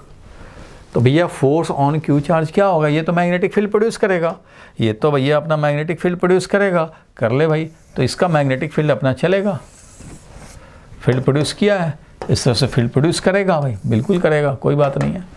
ये भी फील्ड प्रोड्यूस करेगा, इसका भी ऐसे चलेगा फील्ड, इसका भी ऐसे चलेगा भाई फील्ड, बिल्कुल चलेगा, इसका भी फील्ड इस तरह से, और ये फील्ड ऐसे भी जाएगा। मीन्स ओवरऑल फील्ड जो है वो इस तरह से, यहाँ पे अगर फील्ड की बात करें तो वो अपर डायरेक्शन में ओवर, इसका अपना फील्ड ऐसे, इसका अपना फील्ड ऐसे। तो आपको पता है रिजल्टेंट फील्ड का क्या होगा? मॉडिफिकेशन होगा, resultant field will be modified, और ये मॉडिफाइड होगा अपना भाई, कोई बात नहीं है। तो यहाँ इस डायरेक्शन में फील्ड है, यहाँ पे फील्ड, मैग्नेटिक फील्ड इस डायरेक्शन में है, और ये चार्ज रखा है तुमने P पॉइंट पे, और पूछ रहा है कि अब force on the charge Q is.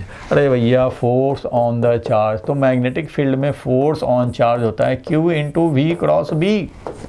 B तो पता है तुम्हें कि इस डायरेक्शन में, अपर डायरेक्शन में है, लेकिन Q भी पता है कैपिटल Q है, लेकिन V तो भैया 0 है, मैग्नेटिक फील्ड है लेकिन वेलोसिटी दिया ही नहीं।